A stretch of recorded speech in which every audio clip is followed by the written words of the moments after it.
Guys, it's time for Breakthrough with Coach Lou. Coming to you live from Accelerate Life University, XLR8Life.com. Coach Lou will help you break through anything that's stopping you. Are you ready to get the motivation, the energy, the life, and all the success you really want and deserve? With no further ado, here's Coach Lou. Hey, good morning, guys, and welcome back. It is another episode of Breakthrough with Lou. It is Eclipse Monday morning. Yes, this is the big eclipse day. From the looks of it, it looks a little bit cloudy outside this morning. We may or may not even see this thing, so don't freak out, don't panic. A lot of people get panicky when stuff like this happens, at the end of the world's coming, etc. Guys, it's just a phenomenon that happens every few thousand years, whatever, every few years. We are good to go. What I do want to talk to you about this morning is who has more time. Okay? See, this is a big question because we always look around us and go, and we've all been guilty of it. Even I do this and I teach this. I look around and go, God, I wish I had the time that person has. Or, oh my God, this person never seems to have enough time for anything and they never seem to get anything done. So let me ask you a question. Who has the most time? Would you think that the busy executive running a company has the most time? You'd probably say, oh, they're probably really busy. How about the college student? That's kind of all they do is, go to school. They still live at home, but, do they have the most time? What about the single mom with 3 kids, 2 jobs, and she's going to school? Or single dad these days, you never know. But what about them? They probably don't have much time, right? What about the on-call surgeon? His time or her time is not their own because they're always on call, or the on-call police officer, or, they always, never know at that moment when you got to drop everything and go. So they don't have a lot of time. What about the pothead that lays around and plays video games all the time? Does he or she have a whole lot of time? Okay. Which one has the most time? Which one has the least time? Tell me. You go ahead and pop it in the chats if you're on. Let me know who's got the most time out of those groups. None of them, folks. None of them have any more or less time than the other. Time is the only one, and we've alluded to this before, the only one thing that is equal across all borders, across all people, across all economics, across all anything in this world. The one thing that is equal is the big T, time. And I know you're already rearing up like a cobra, spreading its head up, going, I'm going to tell you, Coach, about how much time I don't have, or I'm going to tell you, Lou, about, I know this person who can't get anything accomplished, and they got nothing but time on their hands. Okay, time on your hands. Oh, wait, I got that on my wrist. I got time on my wrist. Check that out. See, that is one thing that I can say with 100% certainty is everybody has the same amount of time. And you may say, no, again, Coach, the 20-year-old who's just starting out life and the 70-year-old who's got, a disease that, they're being told they've got X amount of time left, they don't have equal time. They still have equal time in each day. There is still 60 seconds in a minute, 60 minutes in an hour, 24 hours in a day, 365 days in a year. Okay, this is the one thing that is totally equal, guys, is the actual time around us. Now, are there times that you feel like time stands still? And you're like in flow state and you get so much done in so little time. And then there's other times where you absolutely feel like, time has just flown. You're like, what the heck? Where'd the time go? Okay, that is one of the P's of time. I'm going to tell you the 3 P's of time today. Okay, but that is so true, guys.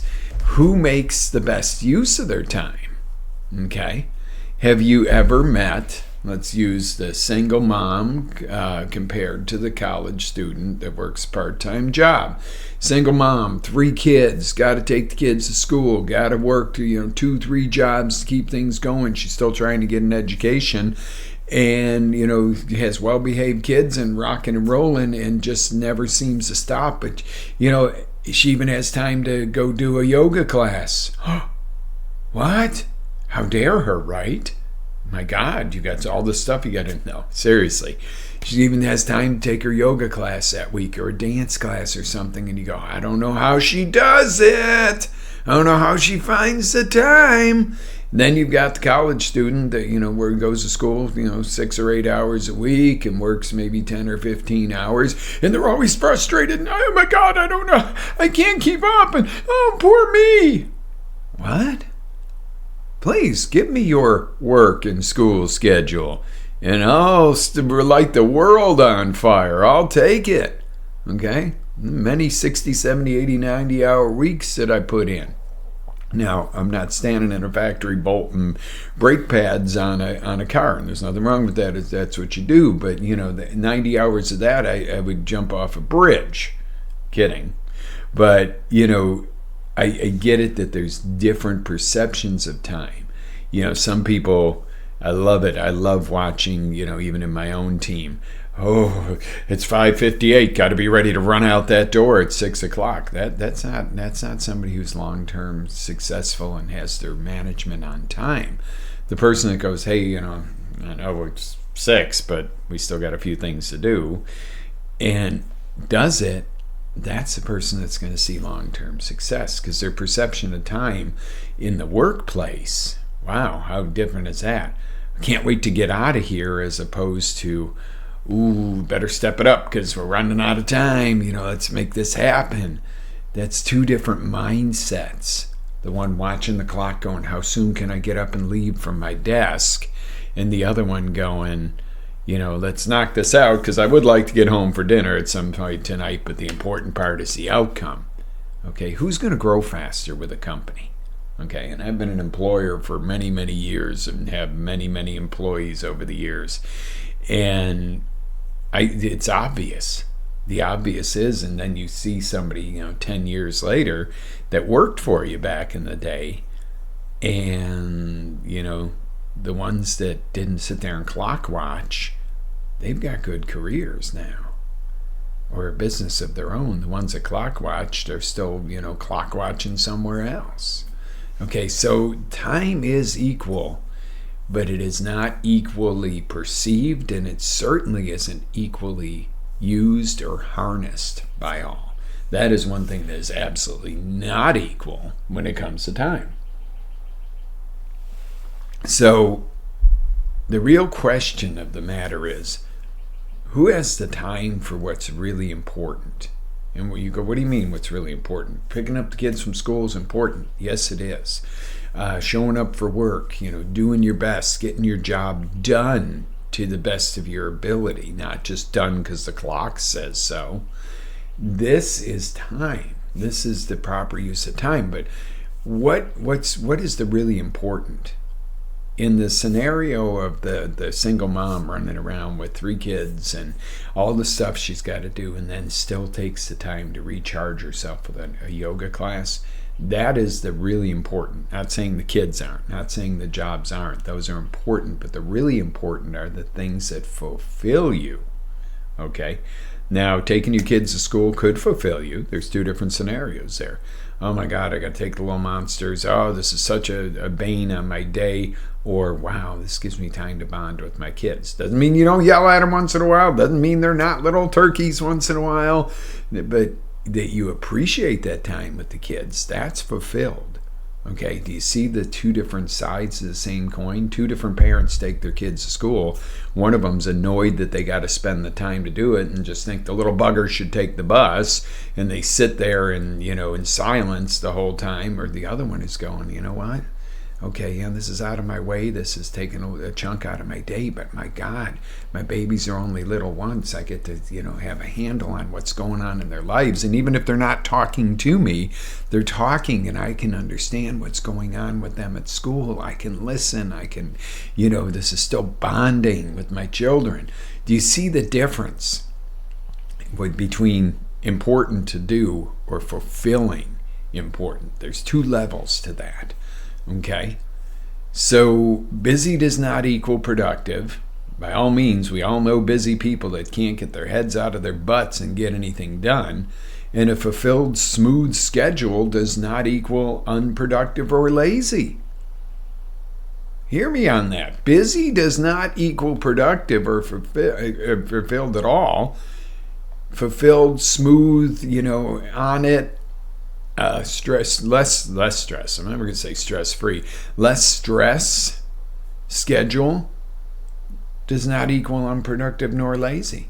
Just because somebody seems like they flow through their day, by all means, there's a lot more beyond that. They're generally not the lazy person. The person that, hits the snooze button 5 times, that's lazy. Get your butt out of bed. Don't, if you go, well, I got to be up by 6:30, so I got to start getting up at 6. No. If 6:30 is your number, set your clock for 6:30. Hopefully you wake up before that.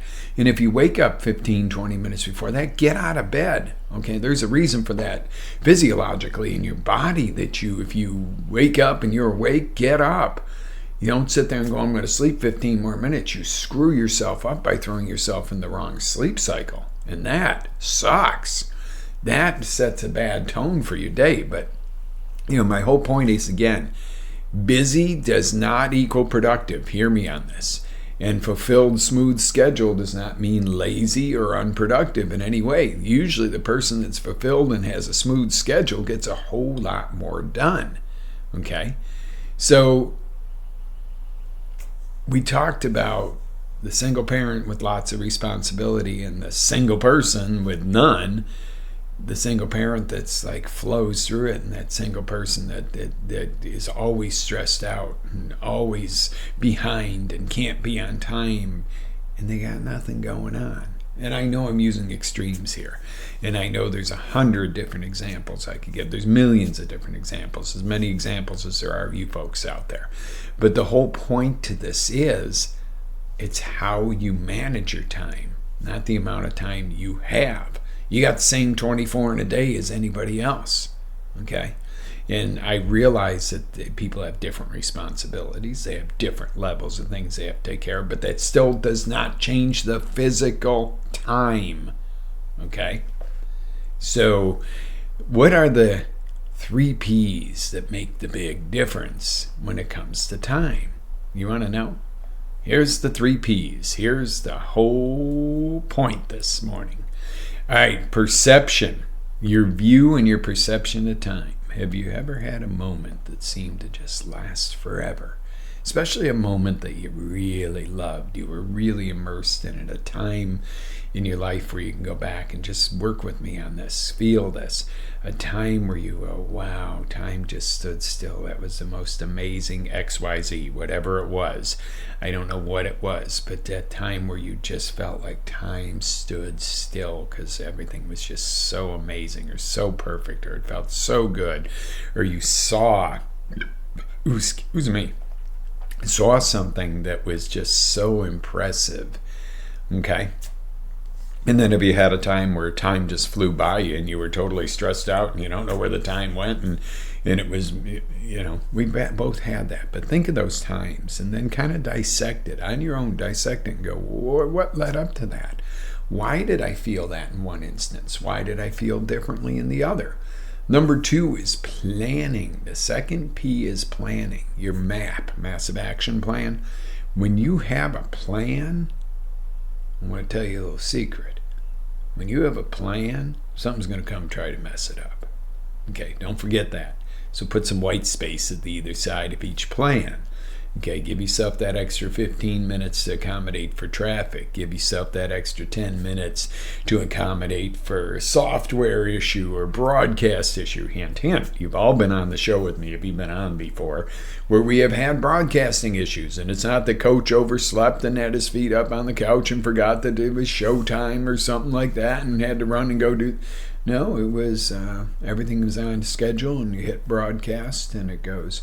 red lights across the board, and you go, oh crud, what am I gonna do? Oh, what am I gonna do? I'm gonna figure it out. We just had a server errors past few weeks, and it was like, uh-oh.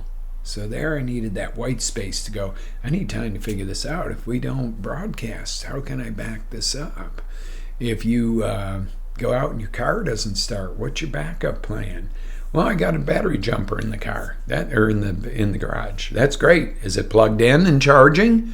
Or are you going to go to put it on and go, oh man, it ain't charged? That's planning. Always plan for not the worst scenario, but always plan for something's going to jump in your way. And if you have a plan for that, and you're prepared, and you have that little extra time scheduled in there in case, you're going to find you flow better. Okay. Number 3 is precision. And this is called executing on that map schedule. How precisely do you map your day out? Okay, down to the minute might be a little hectic, but do you have chunks of the day where you work on certain things? Of course you do. Do you have a morning routine? I would hope to say of course you do if you're a listener of Breakthrough with Lou. If you don't, it's time to design one. Okay? But how precise are you? Well, I'm going to go to work tomorrow. That happens between 9 to 5, say, for instance. Well, what's your plan for that? What are you going to... I'm going to go in and, work on whatever the projects are I have at my desk. How about mapping that out? Between 10 and 11, I'm going to return calls. 11 and 12, emails. Hopefully just 12 to 12:30, you're going to take lunch, not a full hour to, I'd rather take the half hour and get done a half hour earlier, or have that white space, because you're never going to necessarily get done earlier, than sit there and eat and drink for an hour and then feel like going to sleep when you get back to your desk. But a little side shoot there. And then from 1 to 3, I work on this project for the boss, and then 3 to 4 we have a meeting. How specific are you? Are you precise about your day, or do you just kind of flow with whatever river you jump into, whether it's work, school, family, whatever it is? How do you just kind of float along with the flow, or do you go in there and know where you're navigating? Navigation. That's where we use the GPS, also the guidance proven system. That's where you use somebody else's pre-set up system to accomplish a goal. And you know what? You might say, Coach, I'm not into all that goal stuff. Okay, I'm not saying you got to be like me and goal oriented, but every day you got goals. What do you want to accomplish that day? Well, it's just what I needed. No, that's a goal. I don't care which way you slice it. It's just the same as time is equal for everybody as far as the actual amount of time in a day. Not equal the way we use it. Not equal opportunity, but equal in actual time. Everything you set out to do, baby, is a goal. Okay? Oh my God. It really is. I want to be at the school to pick up the kids by 3. That is technically a goal. If you don't do certain steps and you don't map that out, and I realize you don't make it, write it out every day, a massive action plan to just get to the school to pick up the kids. But if you don't map your day out right, either you don't get something done that you needed to get done, or you don't get the kids. And one of them's probably bad. Not picking up your kids from school is probably the worst one, because you'll have a knock at the door. So you see where I'm saying here? Precision. Execute on that map schedule with precision. All right, I got a little story for you. When Lexi was a little girl, we'd have this annual birthday party for her. Considering birthdays show up once a year, unless you're a leap year, baby. But seriously. And it was always this big event at the park, and rent a pavilion, and get all friends and associates together, and it was just a good time. It was a great day to celebrate her birthday, but it was also a great reason to get everybody together. And I would run myself friggin' ragged. Make sure everything's ready. We could cook out stuff, to this, to that, cooking, trying to entertain everybody, and I'd get to the end of it as everybody was leaving, and I'd be like, hey, hang on, guys! I'm finally done with everything.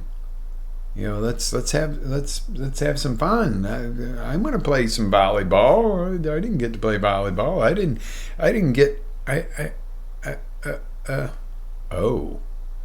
I spent so much time that I didn't enjoy. Well, I enjoyed it, but by the time I was able to say, now I can enjoy this, the party was over. It wasn't that I didn't enjoy it. It wasn't that I didn't enjoy serving all the guests and, making sure, but I forgot to enjoy it. I forgot to get the fulfillment out of it until it was over. And I was like, oh, that was a great party. What would have been smarter? Instead of being the grill guy and the this and the that. My buddy Tom used to come help with the grill, thank God, because he could see I was overwhelmed. But, it was like, what could I have done different? I could have just had it catered. I could have, gotten catered food, and done it that way. I could have had some people help with setting up some of the activities instead of trying to do it all myself. And, I look back and I was like, I could have made a better use of my time so I could have participated more in the enjoyment. That was my point to it. And I loved it. I loved, it was a good time, but I always felt that we got to the end of it and it was like, wait, I want to participate. It was a bad management of time on my part. A good result for everybody else and some great memories, but kind of chopped up Swiss cheese memories for me, because it's like, I remember looking over and everybody was having a blast playing volleyball, or the kids wanted to go on a hike and go find snakes and stuff, or gators by the lake, and I was like, in a minute when I'm done cooking for everybody. And then they were gone. It was all over. Lexi's like, either somebody else took them for the walk, or we'll do it next year. And I'm like, wait, but that was, do you ever get that feeling? Like, by the time you're done with the whole event, whether it's a family gathering, a party, an event that you're teaching, in my case, an auction. My God, there were times when I would do an auction and be all, lit up, ready to go. And by the time it was over, I walk out into an empty parking lot and there's like nobody, and it's like slamming on the brakes, and you go, oh, is that all there is? I've been all excited all night long, and now it's over. It's like, oh, so don't let that be your life. But my whole point to it is how do you manage the time that you have? How do you find the time for what is really important? Really important, that is a time of growth, the time of, appreciating what you've worked hard for and you put all this time and effort in, the time to be with your family. It's great to provide for your family, but what about being there? Again, another quick story, when I used to fly down south a lot, Tuesdays and Fridays, and I was gone all day long, and Lex was little, and she would always tell me, quit that auction, Daddy. I don't care how much money you make on that or don't make. I don't see my dad. I want Daddy to come home before 8 o'clock on Friday night, and then I want Daddy not to be grumpy and tired when he comes home. And that was a poor use of time. Could I have made the same amount of money locally and not been in the air and on the road and gone all day long? And yes, and yes. It was cool at first, but then September 11th happened, and flying was no longer fun. And what used to take 30 minutes to get on an airplane was 2 hours. And so where's that in your life? Where's that something once took 30 minutes that now takes 2 hours, or now takes all day, that's no longer worth having in your life because it's taking away from what's really important? Do you have something like that? That's kind of like that black cloud over your day, where you go, you know what? This used to take this amount of time. This used to produce this. Now it takes 3 times as much time and produces 1/3. Maybe it's time to reevaluate. And that is there really is no P, I don't think, but there should be a 4th P that talks about measuring. Perspective. After the fact perspective. How productive was that? Maybe we do have another P. Productive. Yeah. How productive was that? That's measuring. I'm adding this in. I'm going to put that in my notes. How productive was that?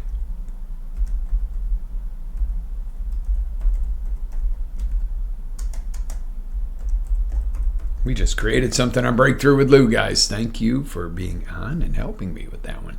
Because there is that next level of measuring. How are you using your time? How productive is it? There's a fourth P. Look at that, guys.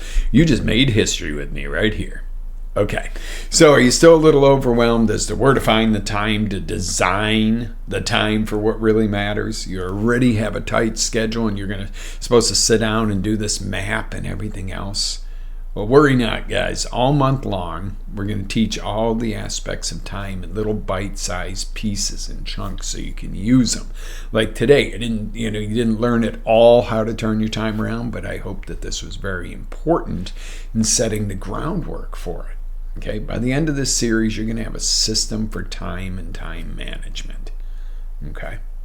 So jump on board with me. I'm going to leave a link to invite you guys for our next free click meeting.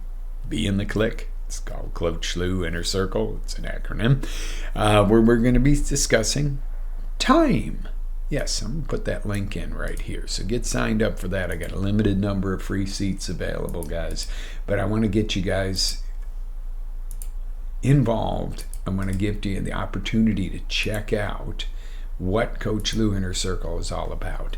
So instead of just listening to me, you get to talk to me. We get this monthly meeting, plus we have weekly trainings that go way in depth.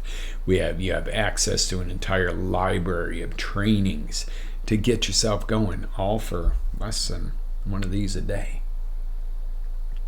And I'm not talking Starbucks price. I'm talking making it at home price. Pretty cool, huh?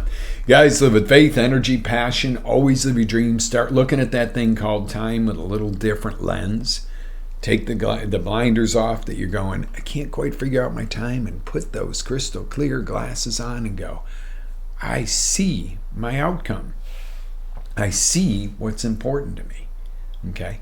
Get a grip on time because it can be your best friend in the whole wide world.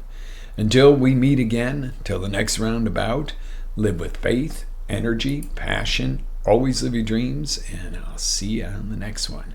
Have a great day, guys. Let's rock this week.